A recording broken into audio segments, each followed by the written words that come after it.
Newtown is the areas of fearfulness. Like for mine was finances. I was fearful that I wouldn't be able to provide for my family. So, but in my wheel of life, when I was grading myself, it was my absolute highest one by far. Not because I was smart. I don't want you to get the wrong impression. Not because I'm an amazing agent who's a mega agent just killing it, because I'm not. I'm average. Okay, I did it was because of a limiting belief and a fear thing. So I think on every situation, the person's biggest fear, things that they were most concerned about, that they focused most on, were their highest elements. And that's where we have these bold laws: what you focus on expands, okay? Or where your focus goes, your energy flows. So the things that are most on your mind are usually the areas that you exceed at, or you excel at, because you're thinking about it all the time. So the premise of this whole thing is, let's be thinking about all these and create a process where we can think about all these all the time and not miss them, because we do get busy. So that's where John's time blocking element comes in, okay? So when you do this, go through this and say, hey, what do I want out of my physical life? Financial is a strong one, for me. So for me, it became, what do I need to have a 6-month reserve? What do I need to have? What's my number that I want when I retire? I want $20,000 a year passively coming in, whether I wake up in the morning and go to work or not. So that gives me freedom. Okay, how am I going to do that? When I first started that process, it started out of fear. Okay, it started out, I wanted to send my kids to college. By the time that my kids got to college, I was able to pay for the college. So that turned into investment opportunities. So instead of going out and buying this or taking extra vacations, could I pay off these rentals and create that passive income? So it's not a right or wrong, it's what do you want most. I wanted to be able to get out of that chute and to be able to have financial freedom so that I could have options later on in my life, so that my wife could not work if she chose that she didn't want to work in nursing anymore. So those were elements that were important to me. So when I go away, I say, what do I want to have in this category? Because this category affects everything else, okay? So what I mean by that, so if I'm in business and I'm in the business 2 years, am I probably going to take almost every piece of business that I can get? Yeah, probably am, because I need the money, okay? If I'm sitting on $100,000, in a savings account that's just a reserve, and my next client's out there, and let's face it, we have jackasses that we deal with sometimes, okay? Do I have to do business with that person? No, I don't. Is it better off for me from a business decision that, this guy's going to chew on me for probably 6 months, he's unrealistic with the price, he wants me to do it for 4%, am I better off just taking a pass? Can I afford to? Yes, I can, because I put myself in a position where I can afford to take a pass. If I don't have anything and I need those dollars to pay my rent or pay my mortgage, chances are I'm going to wind up taking that piece of business and torturing myself for 6 months. So every decision that you make in each of these categories affects the other decisions. So the personal thing as well, what do I want for my family, for my wife? I write all those things down. So at the end of my time away, when I go away, usually for a couple of days, I've got lists of everything, of what do I need in each of these categories, and how is it going to interact and affect all the other ones? What do I need to do from the personal development, for example, to get me to my next level in my business, in my financial, okay? So I'll use my Tony Robbins experience. Has anybody ever gone to one of his events by chance? Okay. Which one did you go to? It was many years ago. It was the one in New Jersey. We walked on. Fire? Yeah. Yeah. Okay. Yeah, that was the first one I went to. It's kind of a wild thing, wasn't it? Yeah, it was. Yeah. It was scary. I didn't want to. Yeah. Because it was scary, but it was pretty awesome. What she's talking about, for those of you who don't know about it, that was called Unleash the Power Within, or something like that. That's it. Yeah. Thank you. So it's day one of the event, okay? And I did that in November of last year. So I'm sitting there, and I look up, and there's a whole section of Keller Williams agents, okay? And the guy came to our office, he did the Wheel of Life thing for us, and I'm like, okay, I'm kind of feeling like a little slump. I'm a growth junkie, so I think it was like $2,500 or something. So I'm like, I'm all in, I want to be right up front, I want to experience this. And then afterwards they said, okay, you're going to do a fire walk, okay? And they're telling you it's like 1,500 to 2,000 degrees, and you're going to walk across this bed of coals. So I'm sitting there day one, and they're going through all their exercises. And most of what he's talking about is stuff that you're getting right here at Keller Williams. And I'll be honest with you, I started to get a little nervous because I'm like, okay, I got all these people that are hearing this for the first time. They're totally juiced. They're totally psyched. I'm kind of already past that. In about 5 hours now, I'm going to be walking on a 2,000-degree bed of coal, and I'm not sure that's going to go well.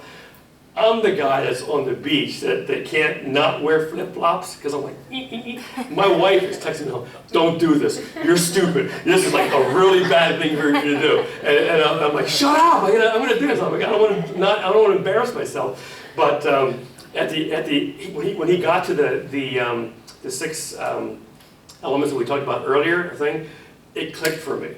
Okay. And when I tell you, honest to God, and there was 12,000 people here at this place. It was up in New York, the one that I did.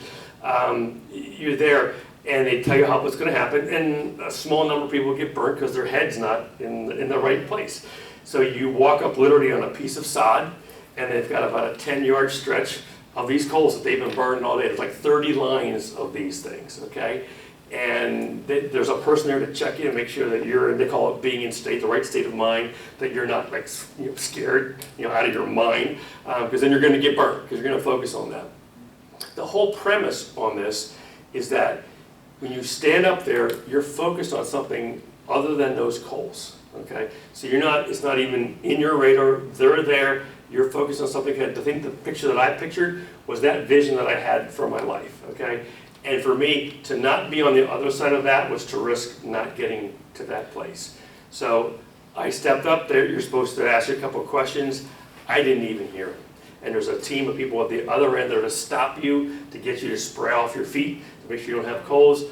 I was already past them. They had to come grab me and pull. I was so focused on that picture, I didn't even see him. So that's the power of focus. Did you feel anything? You know what, it's probably like 7 or 8 years ago, so it's kind of like, it's a blank experience, I still have like the board that I broke and wrote all those things. They made me do like a board and like break it, and I don't remember, I remember Tony Robbins like hitting me with a water gun in the face. Yeah. The group, because I always thought that I was invisible was like my thing, like I'm invisible, like nobody really sees me, because sometimes I walk by people, I say hello, and they never like even acknowledge me, and I'm like, nobody sees me. Like 2 seconds later, Tony Robbins hits me in my face with a water gun. I'm like, holy crap, he saw me.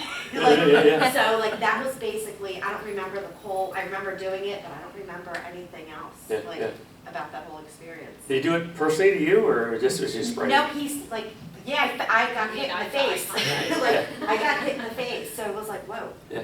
What he's talking about is he breaks the pattern. We all have patterns that have been formed in our life. That's the limiting belief, that he breaks, when somebody's dealing with something, he'll break your pattern. Or he's very well known for keeping people from committing suicide or stopping smoking. He's really, really well known for, they call them the interventions. And I'll be going to one also in November, December of this year, also down on Palm Beach. So it's a cool kind of a thing that if you see it, you're like, wow. It was kind of the same thing like that I experienced with you. Yeah, there's actually one he's doing in August next month. In Philly, right? This one's in Jersey. Okay. It's a weekend. The real estate thing? Yes. Yeah. So I'm taking my husband for the first time, and he's like, not into all of that. Like you have to, but it's not like a weekend long with Tony. It's like, other entrepreneurs. But I want to get him a little taste before we do like the week long. Yeah. So. They're intense. They're very intense. When I went to the one in Newark, the ladies next to me, I had it was interesting. The guy that was on the one side of me, he looked like totally homeless. And I had, a pastor's wife and her mom next to me on this one. Now the mom didn't do the firewalk, okay? And the look on her face, because you can get up to the line and you can take a pass, okay? The look on her face of loss just said it all. That she quit on herself.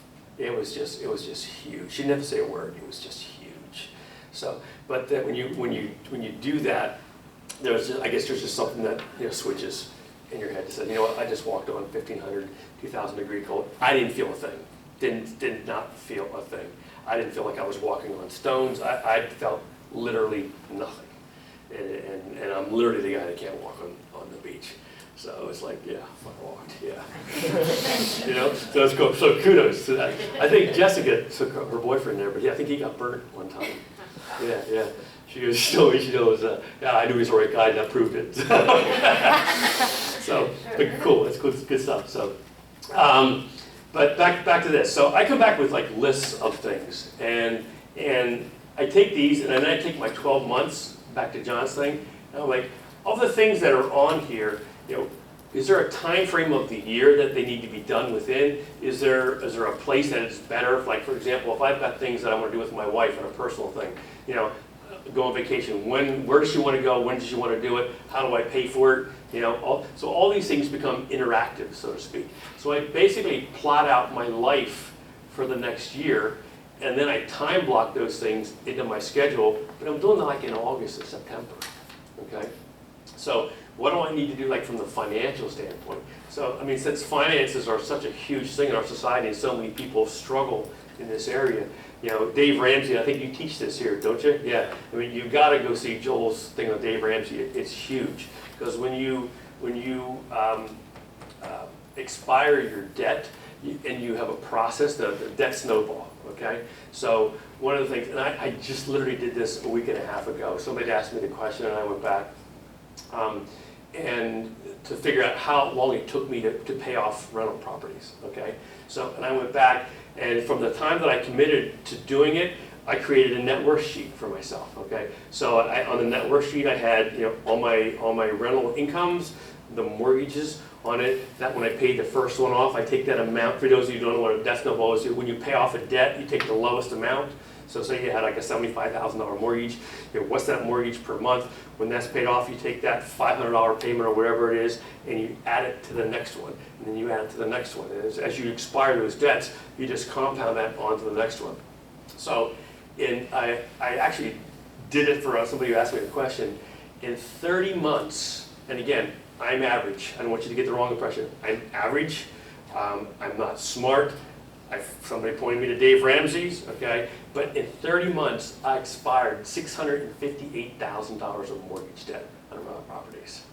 I almost fell off my seat. Yeah. I have a question then to all that. Since before you started that journey of paying off your debt, in your case it's a credit card debt, but it's mortgage debt. Right.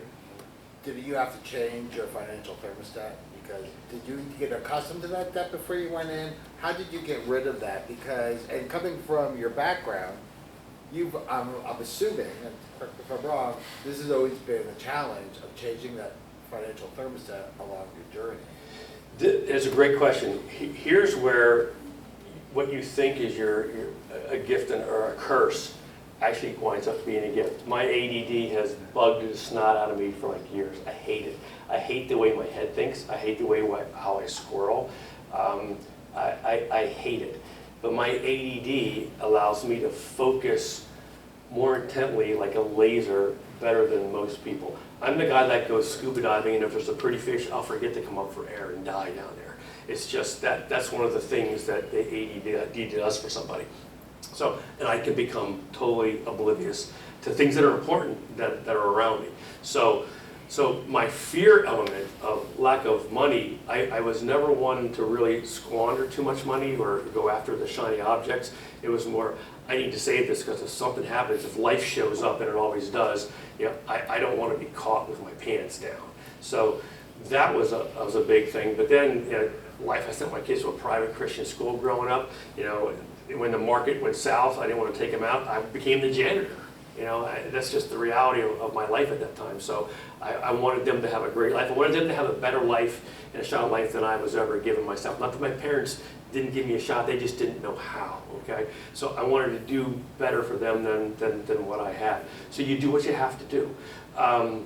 So the spending of the money wasn't necessarily a big problem. Did I buy shining objects? My wife constantly reminds me of the time I walked into Peruzzi's and there was a Grand Prix on the showroom floor when I was a new agent. I'm like, I gotta have it, and I bought it. And guess what? It was a two-door. What was I thinking?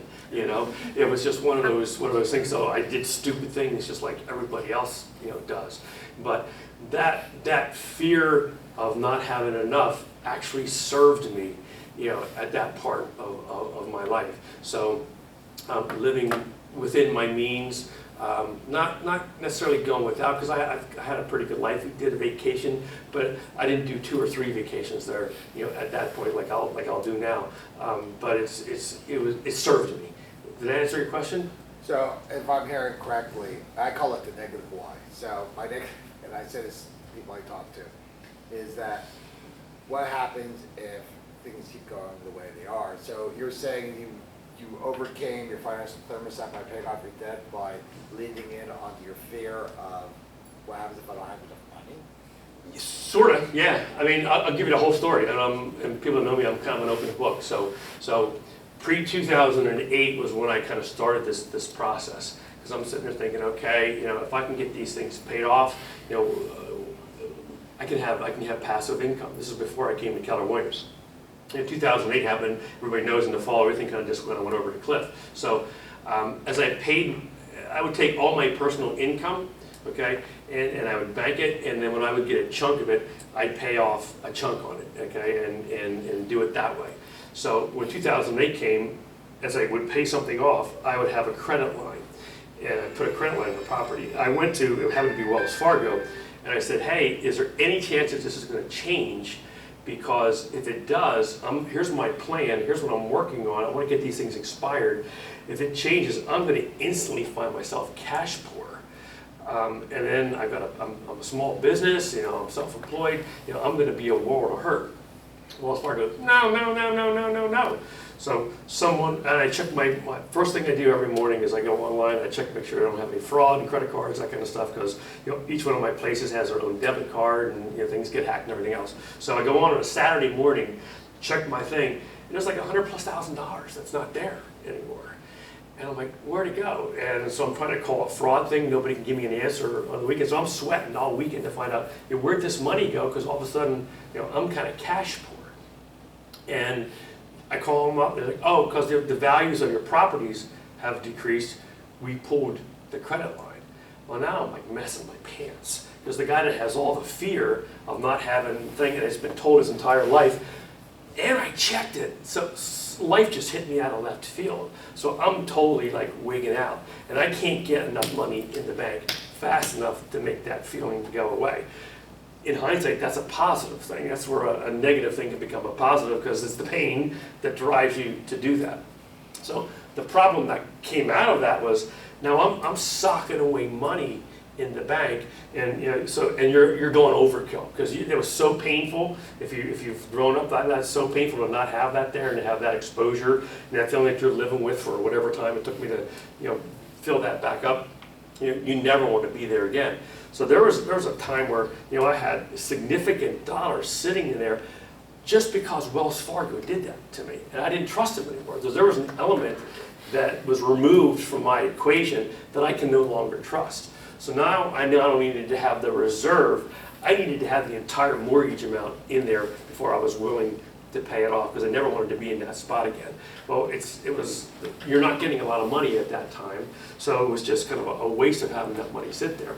But that's how it adjusted in my head to make sense. Probably not the smartest decision, but that's how it played out, for me. And then I just snowballed one after the other. When we came to Keller Williams, and this is how the interesting thing how this interacts. So, it's my past started with one way, but then as the growth, as it always does, it's never enough. So I wanted to grow more in my business, so I came to Keller Williams, okay? I didn't abandon the payment of those things, because those are just smart principles that we learned. So, but as you grew your business, you're making more income, now you get to accelerate that. So as I went back to my 30 months of that, I looked at my original projections, and really it was almost about 3/4. I did it 3/4 of the amount of time that I projected that it was going to take. So the next issue is, okay, now that you're there, what do you do with the money? You don't need anything, you don't want anything, it's just money. What do you do with it? How do you contribute? How do you give back?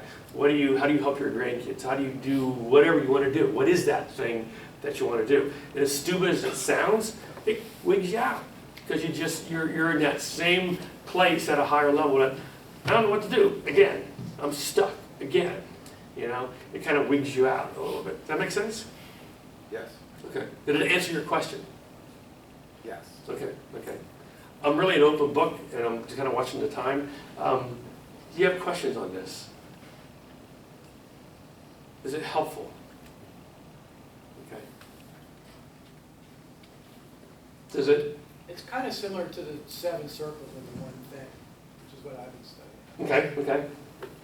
Very similar. Yeah. It's private, I'm looking at it, I told her, I was like, that's private feeding too. That's Brian Feeney? Private feeding is 5 Yeah. circle goals. Yeah, yeah, yeah. Very similar. I mean, good principles are good principles. That almost doesn't make a difference where they come from, Right. as long as you get them, as long as you adapt them. The adaption part and the interpretation in the way that you view it is so important. This is something that we do, and for whatever reason, it made a huge impact on a lot of people up in Newtown. Is this. Is that concave or convex? Depending upon which way you're looking at it. Exactly. Exactly. So how you look at things in life is going to depend on what you see or what you don't see. And when you approach things this way, I mean, it's almost like a program yourself. When I look at something, I'm like, am I looking at this from a negative perspective or a positive perspective? Is there an opportunity in this thing that, I mean, I had a phone call yesterday, it was a negative thing. I'm like, and I literally had to stop myself and say, okay, and you'll appreciate this, because I just got done a devotional with Rick Warren. And it talked about, Rick Warren's a pastor of a church in Saddleback out in California. It was like, okay, is this a God thing, just moving the pieces around that I can't see? Do I just need to be patient on this and sit back and not try to drive it and be in control? Or is this just an everyday thing? So I find myself more and more as I get older, sitting back and pausing a little bit and saying, not being so reactive, is this a negative or a positive, or what is this, and how can I make the most of whatever it is that's tossed at me? So it was an interesting, and again, you're never done growing. It's just something that you change and you constantly go forward with. So, questions, thoughts. We could do a whole series on this. This could be a whole weekend for me, Bob. Yeah. Okay, thank you. I just think it's so interesting. I've only been in the business about a year now. And like my whole mindset, again, like you said, you focus on the business thing. Okay, what's, how many transactions do I want to do? How many, how much money do I want to make? All that kind of stuff. But now that I'm starting to get into it and go to different classes and mastermind groups, it's so important to have all these aspects as well, but you don't think about it. And I think, I met with Joel today and was talking about some of these things, but I had like a lot of realizations, from this class and, with talking with other people that like, it's so important to think about these other things and not just, oh, well, how many transactions do I want to do? Yeah, yeah. Because that's important, It's just but transactional, yeah. yeah. Yeah, I mean, honestly, by a show of hands, when was the last time, if ever, you stopped and said, what do I want my life to be about? What does it look like? If I had to draw my life as a picture, what would it look like? Have you ever even done it? Every day. Yeah. Every day. I mean, it's where I'm at. Mhm. It's a lot of different changes over time. And it's who I am as a personality. I think that's a little bit of what you're saying. Yeah. Bob and I have a relationship outside the business in terms of couples group, and it takes a different. For me, it's I don't look at business as a means to an end, and maybe I should a little bit more. I mean, it's always gotten me in trouble, not taking it serious, and it's hard for me to draw back to a business and draw that picture out, because it is, for me, probably the ball and chain that holds me down from doing other things. But it's that assessment that you constantly have to do. Yeah. So the question was, do you do it? I do it every day. Yeah. Get me up at 2:35 in the morning, I'm doing it pretty well. I'm really clear at that point. Yeah. See, the key, the great thing about this isn't a talent thing, or it's not an intellect thing. It's, do I want it or don't I want it? It's almost like a willpower thing. We were in Bold, last time I took Bold, and a gentleman sort of made a comment. They were asked him to write this, some kind of a thing, I forget what it was, and they gave him like 3 minutes. And his comment was, I've never thought, the longer that I thought, the more I discovered about myself, and I've never thought that long ever in my life. It was a middle-aged person, and it was 3 minutes. When was the last time you took like an hour to say, what do I want my life to look like, and actually decided to map it out? You do that for vacation. Honest to God, you know more about your vacation. The scary thing with technology, which was the other part of the Tony Robbins thing, they know you better than you know you. The whole argument, the whole battle is analytics and data. I mean, it's like when you're shopping on something, like I know when my wife's looking at something on Wayfair, because my newsfeed blows up with Wayfair. So it's so scary. Real quick story, and I'll let you go. One of the people that I was there with was the owner of Sirius XM Radio. He spent $2 billion to develop Sirius XM Radio, and it's the cool thing about people is they just want what they want, and it's not about a money thing. And a true entrepreneur will lose, $100,000, $200,000, $500,000. They don't care. They're in it for the juice, of just doing it. So he spent $2 billion to launch Sirius XM Radio because he wanted to listen to what he wanted to listen to, where he wanted to, and there's a government regulation. I think you can only have, one company could only own 10 radio stations because they could control it, have a monopoly, control the airways, something like that. So $2 billion later, Sirius XM Radio started. And in the last stage of development, his daughter got terminally ill. Now this person was incredibly brilliant, had degrees in bioengineering, had a law degree, had all these different degrees, was incredibly intelligent. But it was a terminal illness that they didn't have a cure for. And so he started, and she only had a year to live. So he started looking for, is there any kind of remedy, drug trials, or anything else? He found out that GlaxoSmithKline had a drug trial that would cure the disease because there was no profit in it. They just stopped the production, stopped the trials, and everything else. So he approached them to buy it. They wouldn't sell it to him because he wasn't, a researcher. He wasn't an actual doctor. So he went out, he put together a group of doctors, bought the drug, bought the trials. Long story made short, finished the research. A year later, his daughter gave it to his daughter, and she's alive. And that was like 13 years ago.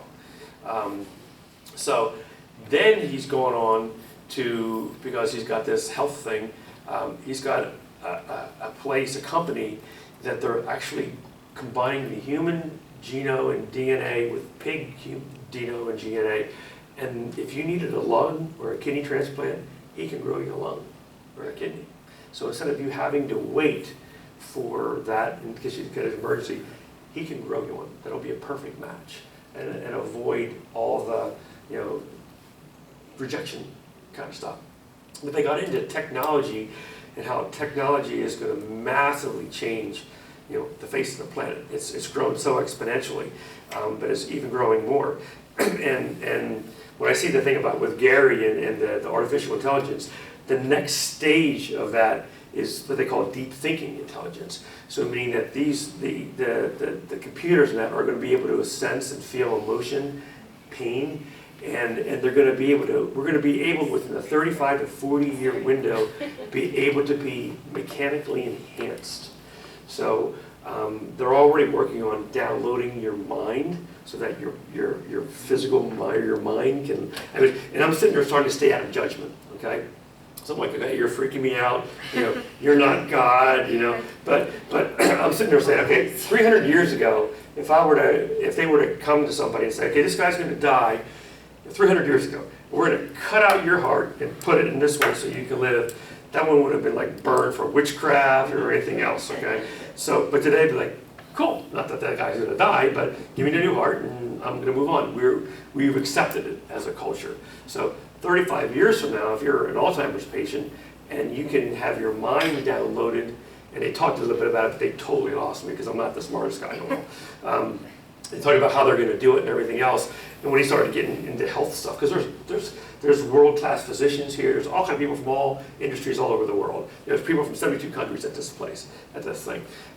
He was just absolutely brilliant. That was one of like 25 amazing things that guy's done in his life.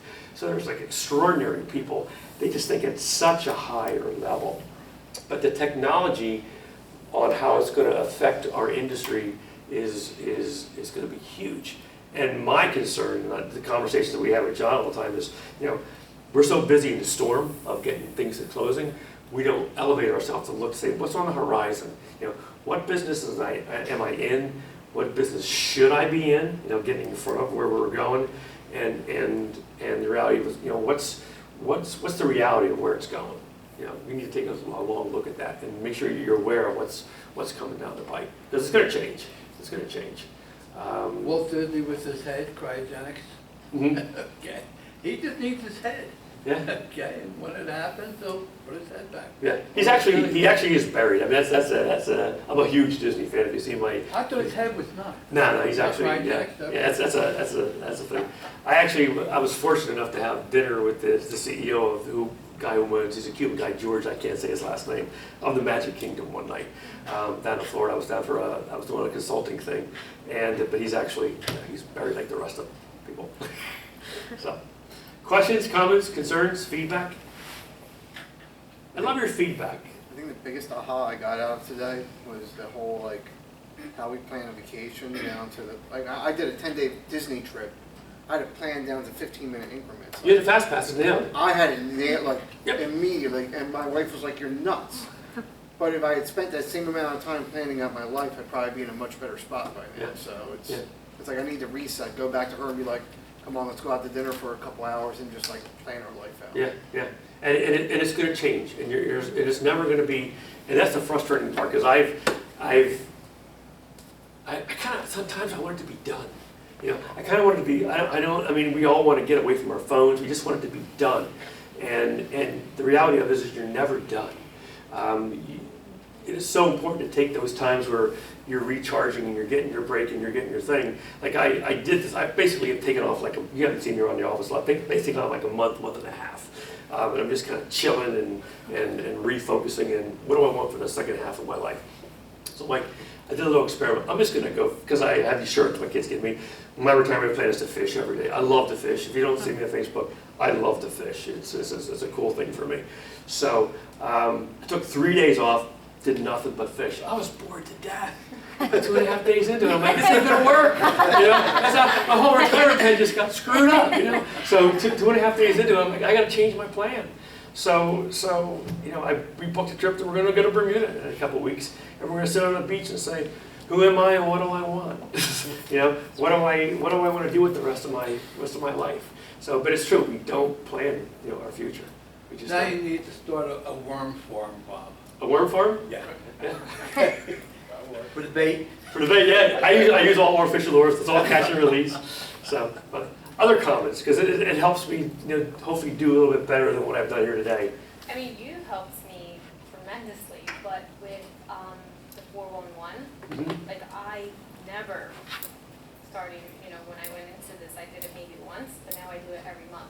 Okay. And I don't know if that's like the protocol thing to do, like the normal thing to do, but I do it every month, and I look at it every day when I sit down to work. Right. So that was like huge for me, and I focus on all of Those things, those the things. four, there it is, yeah. Yeah.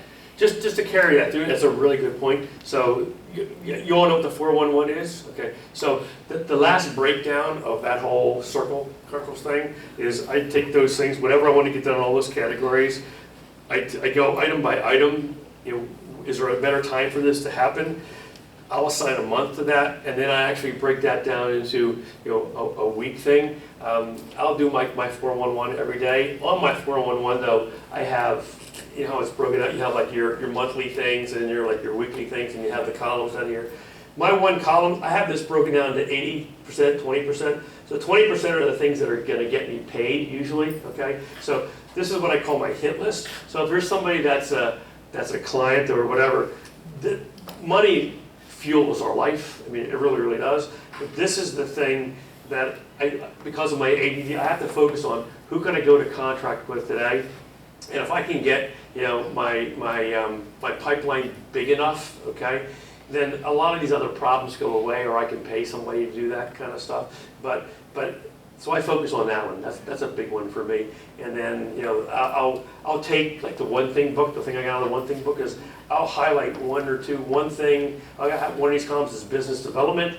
And I have a couple other segment of things. I'll highlight the one thing in each of the different segments that I have that I want to get done that week, so that I'm making sure I'm hitting the personal, the financial, the business, the spiritual growth, all because I want to make sure that I hit that, because my ADD will fight against me. My ADD helps me when I'm deciding what I want out of my life, but most of the time it's a pain in my butt, and it drives my wife crazy, but she still loves me. And I let her shop at Wayfair. So Bob, Yeah. some of us have significant others, right? Is it Wayfair? Wayfair? Yeah, go ahead. You don't know what it is? No, I do. I'm just saying, like, how do you engage your significant other into this? Because it's a whole different personality. Oh, that's a great question. That's a great question. The question was, how do you bring your spouse or significant other along in this? Remember, when you go to these things, and you go to a Tony Robbins, or you go somewhere else, and you come back, and you're all jacked up, because you just, something connected, and you got it, and you're feeling good, and you're all of a sudden invincible, and you got that peace you've been looking for, and it's like the 30th time you've gone to something, and I'll never forget this, you don't have tapes anymore, but I used to come home with a set of tapes all the time, and you get something, and you walk into the door, and it happens, and you've been there, oh, by those set of tapes, those will sit in the closet gain desk, you're never going to listen to those. Am I right? Oh, yeah. Totally. They're in my office now. Yeah, totally. So when they see the change in you, that's when the light bulb kind of goes off. My wife would always tell me, Lori is her name, you're never happy. So her perception of me was that I was never happy. I played, because money was a big thing, not the love of money, but the lack of, the fear of not having enough money was always a fear thing for me. I always played this game, okay, I've got X number of dollars, I need to be here by 15 days, or I need to be here, how do I get to this thing? It's just a number, it's just a game that I play. And she says to me, you're never happy. You set your goals, you're incredible at your goal setting, and as soon as you get it, you're never happy. And she's absolutely right. But the joy is in that pursuit. But it is fun bringing your spouse along. And when I engaged in that conversation, her frame of reference, she's a nurse, okay? We are so blessed to be in an industry where whatever we want, we can do if we want to do it bad enough. She's a nurse who goes in, punches her clock, they do it with fingerprints now, punches the clock, gets fed crap all day, gets yelled at. Healthcare is brutal now, okay? And so you try to have that conversation, and we do our nightly walks, okay, down the street. Hey, baby, let's just dream a little bit. And and the comment was, I don't live in the fantasy world. I punch a clock every day, okay? I go in, I eat crap from everybody in the world. I just want to chill out and watch Jeopardy and do my words with friends, okay? Is that true? That's absolutely true. So you gotta love on them enough to have them get that break to say, hey, I want you to have as good of a life as I'm experiencing. I want you to live. I want you to live. And you just stay on it, and you just stay on it, and you just stay on it. The downside of that is when they start dreaming bigger than you can afford. I mean, because she started throwing out some stuff. Let's go to Switzerland. I'm like, dang, it can go the other way. So you're gonna rate them in on the other part, because she's like, you take care of the bills. You've been great all the time. She has no reference point of that. So life's a journey, man. I'll give you a suggestion. I just closed Kimmy, that's my girlfriend, going onto a couples, what's called a Powerful Relationships Workshop down in Austin. And she goes, oh no, all we're gonna do is argue. And I said, okay, we're going so we don't argue about it. And so, I mean, really, you really have to turn the tables on something like that, because realistically, because whenever you talk about goals, I don't know how it is in your relationship, but we're always like almost not going in different directions, but almost like in parallel lanes. The main thing is that if you could close it by saying, I want us to actually get on the same page and be on the same path, it seemed that was the only way I got her to go to Austin and spend money. You know? See, and when I hear that, I see perception. You perceive it one way, she perceives something based on previous experiences or everything else. I see perception. Right. You know, so how do you help your spouse or significant other get on the other side of that perception? They're no different than we are. They're just as messed up. We're all sick. You know, we're just trying to figure it out. Have her become your admin. I got my own problems. You know? Which is what I did. I just, Yeah. And there's a lot of good points that were very different. You know, I need to be in front of people. I need to talk. I don't like all that. She likes all that. Mm-hmm. It's our business is always a hit and run. It's the next phone call, next message, text, bang. Yeah. And it's very hard for significant others to understand us. Mm-hmm. There's a thing called proximity. Tell you what I'm talking about, the principle of proximity, and I hadn't heard of that before, but I experienced it. The first time I really recognized it was actually at the Quantum Leap with Mo Anderson. So there was an Indian woman named Usha Patel who was behind us, and if you recall, Mo was talking about how many income streams that you had. And this woman got up behind me, and she said she had 27 streams of income.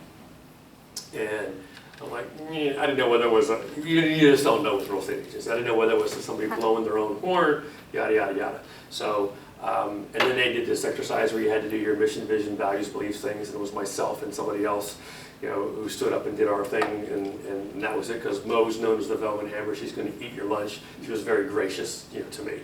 Another person, not as much, but she was gracious to me.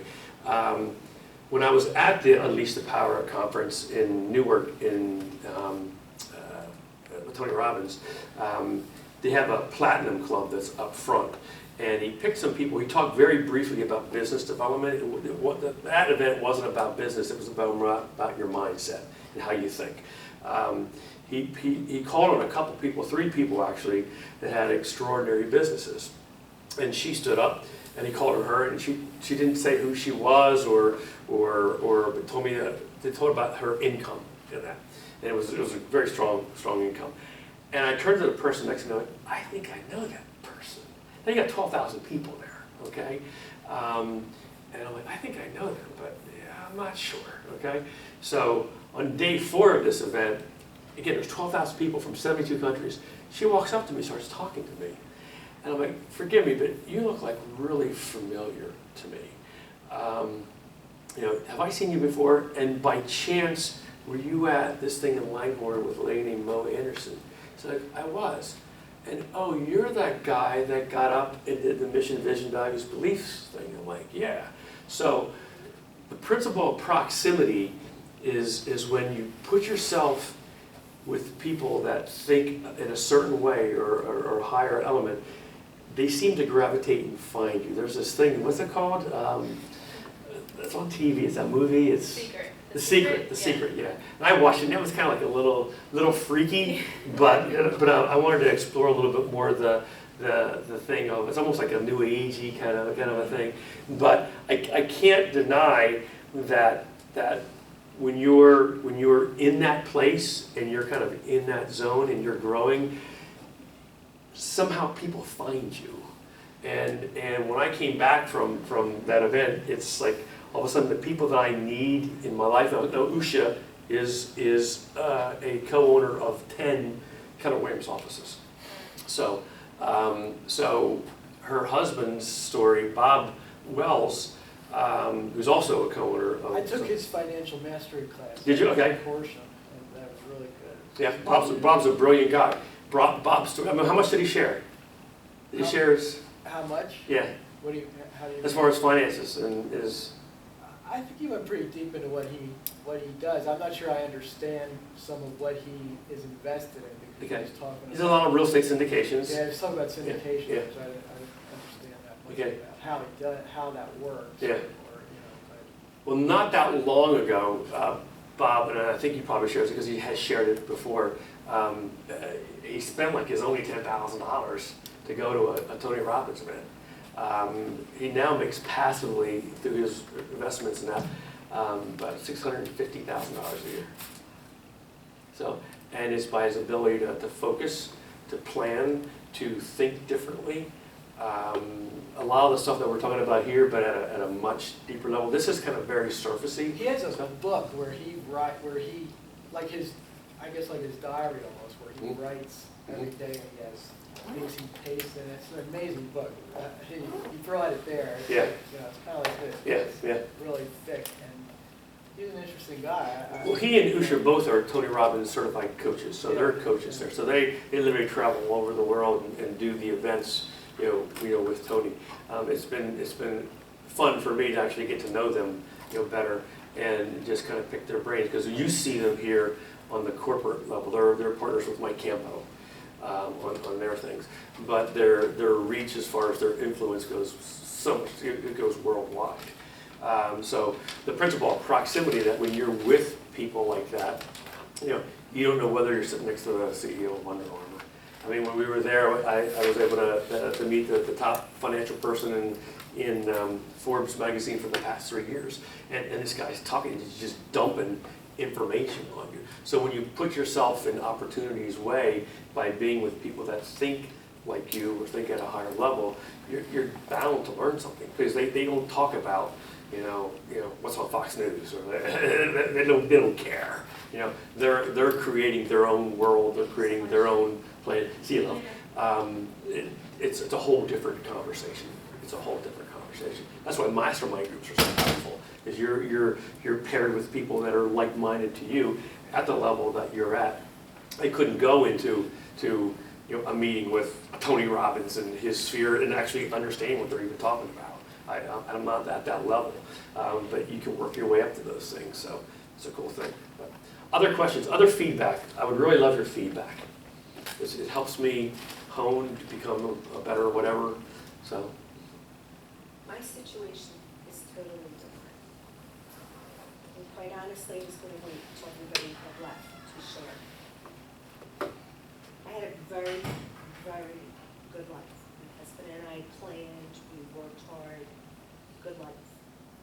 And life decided to throw us some curveballs. My mother got sick. 9 days later, our daughter had a stroke and a heart attack. And 3 months after that, my 2-year-old grandson was diagnosed with 6 inoperable brain tumors. My mother, I had to quit teaching to take care of her. My dad diagnosed when he was 46 of cancer. And I quit teaching, got into real estate. One of my parents, I taught all 3 of her boys. I started when the market was at its worst. It gave me flexibility that when Mom was in the hospital, I could put it aside. Daughter has, for the past 6 years, has been battling first breast cancer, and then 2 years ago, osteosarcoma on the skull, which nobody wanted to operate on her. And those of you who are parents, I would stay up all night researching this, and I found a doctor. Our daughter and husband and family live in Tennessee. They're a military family. My son-in-law is stationed at Fort Campbell. And I found a Dr. Sills at Vanderbilt. I actually told this man, name your price. This is what my house is worth. This is what my stocks are worth. My retirement plans. My husband and I will give you everything if you will operate on her. And I kept after him every day. And then I found out he was a Christian, and I thought, oh, cool. We got something in common. Let's. He finally told me yes. He said it got to the point where he didn't know what time during the day my email was coming, but he could sense it. Mhm. And he removed 6 inches of her skull, put a plate in, and she went into that operation knowing that if it wasn't successful, she wasn't going to come out of it. And that she could end up with mental deficiency or blindness, etc. So it was a year in March. She's blind in one eye. And I just came back from June 5th. She was operating on a mass in her stomach that had grown up to her esophagus. I had to come back home because I have real estate customers, and my husband was laid off in March. My husband is now down there helping take care of the kids while she's recuperating because one of the 6 incisions had a problem, and she had to go back in the hospital.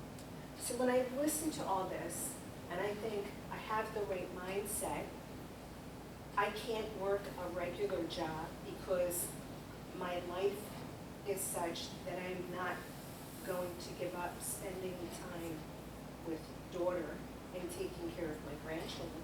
There's no family down there. There's nobody else to do it. Right. My son-in-law's family just turns a blind eye. So I look at all this and I think, wow, that's great. And for most people in this room, I go for it. But I feel like there's roadblocks after roadblocks. And I've had, in fact, I left my church because well-meaning Christians would say, there must be some hidden sin in your family. You know that. Been there. That Yep, line. yep. Yeah. So I said, goodbye. Mhm. Not my God. No. You know, you realize that the sickest people that need it the most are in church, obviously. Ugh. Yeah, that's sidebar. So what do you say to someone like me who struggles in this business and I don't have the money to spend on marketing? In the past 3 years, we assumed the mortgage on our daughter's house. We assumed medical bills because in Tennessee, because it's so transient area, the law down there says that they can come after you in 3 months and they can garnish your wages, etc. And military doesn't pay very well. So we've dished out over $200,000 that was part of our retirement. Mhm. My husband's older than me. I just turned 65. It's scary. Sure. It is darn scary. Yeah. And I know I need to put money in marketing, but I'm too afraid to do that. I do some marketing, but to sign up for Zillow or pay for these leads, which a lot of people in this office do, and they're doing very well, and I think, maybe I should start shelling out $400 or $500 a month. Maybe it would be worth it. But I feel like I'm, where the little Sure. kids will just spin around. Yeah, yeah. That's what I feel like. Well, I appreciate your